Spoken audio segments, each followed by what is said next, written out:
स्वागत है दोस्तों आप सभी का आपके अपने इस YouTube चैनल विधिटेरिया में। दोस्तों मैं हूं एडवोकेट मंजीत त्रिपाठी।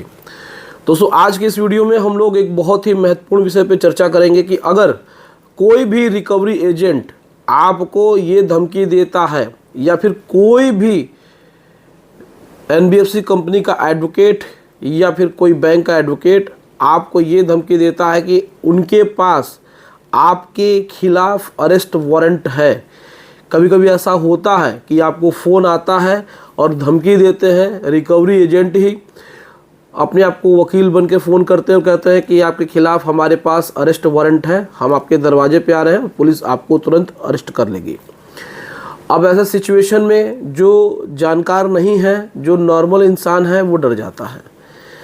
तो प्रोसीजर की बात करेंगे आज के इस वीडियो में कि क्या अरेस्ट वारंट रिकवरी एजेंट के पास होता है या फिर जो भी NBFC कंपनी है या जो भी प्राइवेट बैंक है या जो भी बैंक है उनके एडवोकेट के पास क्या अरेस्ट वारंट की कॉपी होती है, क्या उनके पास पावर है कि वो आपको अरेस्ट करा सकते हैं। आज हम लोग इसी बात पे डिटेल में चर्चा करेंगे। अगर आपने भी कोई लोन लिया हुआ है, चाहे वो आपका पर्सनल लोन हो, अनसिक्योर्ड लोन हो या फिर कोई भी सिक्योर्ड लोन हो, अब आपने अपनी EMI तो डिफ़ॉल्ट कर दी, अब आपको दुनिया भर के कॉल्स आने लगते हैं। उसी में बहुत सारे ऐसे कॉल्स होते हैं जो कि आपको धमकी भी देते हैं। अब उसमें से कुछ लोग कहते हैं कि हम इस बैंक के लीगल एडवाइज़र बोल रहे हैं, इस बैंक के एडवोकेट बोल रहे हैं, हमारे पास हमारे टेबल पे आपके नाम का अरेस्ट वारंट है, आपने अगर EMI आज शाम को नहीं दी तो आपकी गिरफ्तारी आज हो जाएगी और आपको जेल जाना होगा। दुनिया भर की ऐसी फर्जी बातें करते हैं। कभी कभी तो लोग अपने साथ एक वकील साहब को भी ले आते हैं, वकील का ड्रेस पहने हुए होते हैं और वो एक पेपर हाथ में लिए होते हैं और उस पर लिखा होता है अरेस्ट वारंट। अब आपको डर लगने लगता है कि भाई अब हम क्या करेंगे, अब हम तो गिरफ्तार हो जाएंगे, क्योंकि काला कोट देख करके आप डर जाते हैं। हो सकता है कोई सिपाही भी चला है। अब हम आपको बताते हैं कि जो अरेस्ट वारंट होता है वो दो प्रकार के अरेस्ट वारंट होते हैं। एक होता है बेलेबल और एक होता है नॉन बेलेबल। वारंट जो हमने बोला है, अरेस्ट वारंट नहीं बोला है, हमने बोला है वारंट। वारंट दो प्रकार के होते हैं, एक होता है बेलेबल, एक होता है नॉन बेलेबल। जो अरेस्ट वारंट होता है वो नॉन बेलेबल होता है। इसमें कोर्ट पुलिस स्टेशन में, यानी कि जो कहीं की कोर्ट है, अगर जिस कोर्ट में, मान के चलिए कोलकाता कोर्ट में आपके खिलाफ़ कोई मुकदमा हुआ है और उसमें समन आए हैं, बेलेबल वारंट इशू हुआ है, आप उसमें अपीयर नहीं हुए हैं, उसके बाद आपके खिलाफ़ नॉन बेलेबल वारंट इशू हो गया है, तब उस नॉन बेलेबल वारंट को सीधे कोर्ट आपके क्षेत्र के नज़दीकी पुलिस स्टेशन में भेजेगी।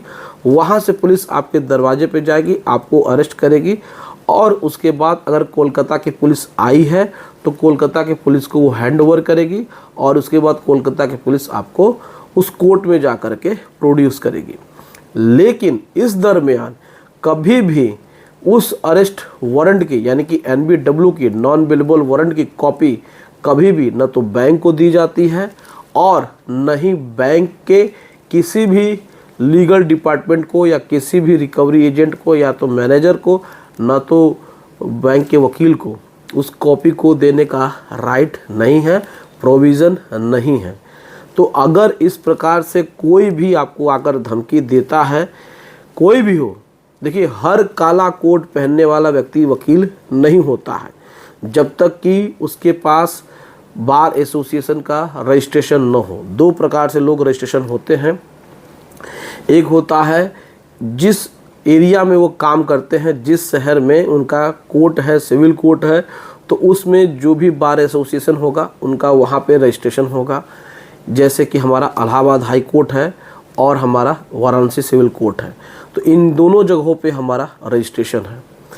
और इसी प्रकार से कोई भी अगर हाई कोर्ट का एडवोकेट होगा तो उसका हाई कोर्ट में होगा, सिविल कोर्ट में है तो वहाँ का होगा, और उसके बाद अपना बार एसोसिएशन का के साथ साथ उसके पास ऑल इंडिया बार काउंसिल का भी रजिस्टर्ड नंबर होगा, एक COP नंबर होता है।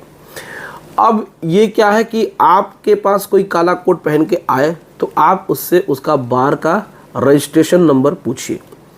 अगर वो रजिस्ट्रेशन नंबर नहीं दिखाता है तो समझिए कि वो फर्जी एडवोकेट है और वो जितनी बातें कह रहा है वो सब गलत है, निराधार है। क्योंकि अरेस्ट करने का जो राइट है वो पुलिस को है, और वो पुलिस तभी आपके दरवाजे पे आएगी जब तक कि कोर्ट से नॉन बेलेबल वारंट न आए। आपके खिलाफ बेलेबल वारंट भी आता है तो भी पुलिस आपको गिरफ्तार नहीं कर सकती है।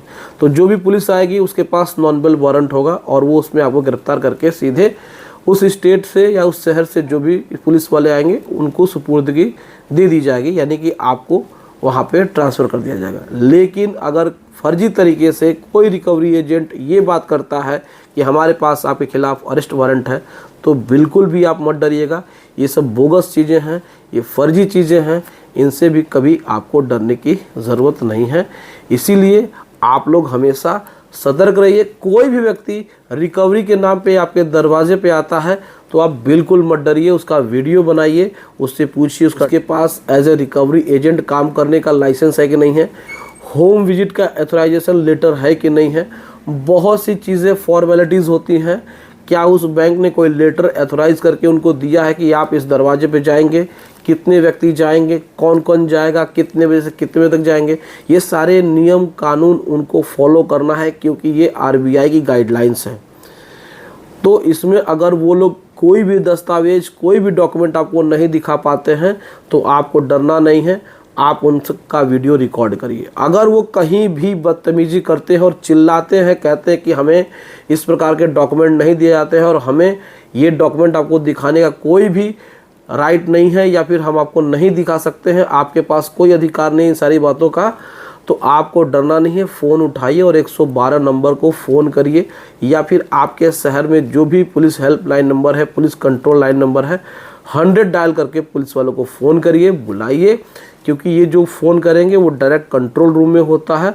और आप उनकी कंप्लेंट, शिकायत दर्ज कराइए और कहिए कि ये व्यक्ति आकर के हमारे घर पे उपद्रव कर रहे हैं, गलत व्यवहार कर रहे हैं, हमें डरा रहे हैं, धमका रहे हैं।